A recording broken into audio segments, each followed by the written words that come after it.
on camera carrying out a shocking crime spree in Brisbane. This incident adds to the growing list of crimes sweeping the nation as Queensland watch houses become full, forcing... Welcome back to the Formal Brothers. As you can see, we're fully kitted out. This is our security uniform.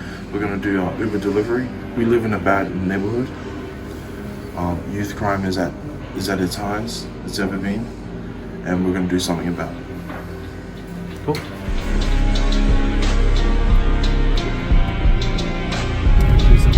People tonight? Keep you updated. Hey guys, so my brother and I we got the ubereats for Jeremy. Ryan as well. Yeah. Alright guys, we're going now. Alright. We gotta do what's Hey guys, so we just picked up. We live in a very bad suburb. It's not a bad suburb, but the way how youth crime is, and just the young kids, you know, how they go to that extreme. You know, to point a knife at someone, you know. Yeah. Good evening. 5 teenagers are tonight under arrest in relation to the stabbing death of a Queensland grandmother in a shopping centre car park. Only 9 News was there as police swarmed. And tonight we can bring you the first emotional interview with Eileen White's family, who are opening up about this senseless killing to Nine's A Current Affair. A teenage fugitive in handcuffs. What do you have to say to Eileen White's family? On the run for almost 2 days, but this afternoon police swarmed the 16-year-old's home and marched him down his driveway. What do you have to say about what you and your friends did? Are you tough preying on an innocent grandmother?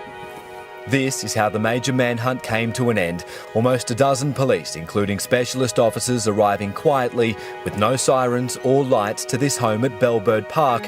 Inside, a young male wanted over the stabbing of 70-year-old Eileen. Breakthrough came last night at 9:30 when a 15-year-old boy handed himself into police. Detectives say he wasn't involved in the murder, but he is facing stolen car charges. The teenager is accused of being among these 4 captured on cameras, dumping Eileen's Hyundai Getz at Brunny Street at Springfield Lakes before they all casually walked down the street just 20 minutes after the grandmother was stabbed to death in front of a 6-year-old girl. Look, sadly, the motive was to steal a Hyundai Getz. So I stand before you today, talk to you about a murder of a grandmother. The result was a stolen Hyundai Getz. Arrests coming today after relentless help from the public, still in mourning following the senseless, incomprehensible loss of a much-loved wife, mother and grandmother. It's a terrible thing to happen in our community, but what can we do? The penalties that are dished out by the courts aren't good enough. This here just goes to show, you know, the kids of today are just out of control. You think. There's no such thing as too much masculinity if it's genuinely masculine. Genuine masculinity is not out here to hurt people. It's absolutely the opposite. It's out here to protect. And when bad things happen, they call traditionally masculine men. If you need a firefighter, you need a masculine man. When you call the police because of the problem you have, you want masculine men. And as soon as a woman or a man is in trouble, when you look for backup, you look for masculine men. And masculine men have a duty to provide and protect those they care about. We have a duty to do things we don't feel like doing because we know we're supposed to do them. And that's why we stayed in the Titanic and died. And the dangerous thing about overly emotional men is that they're dangerous. They're genuinely dangerous. This is what's crazy.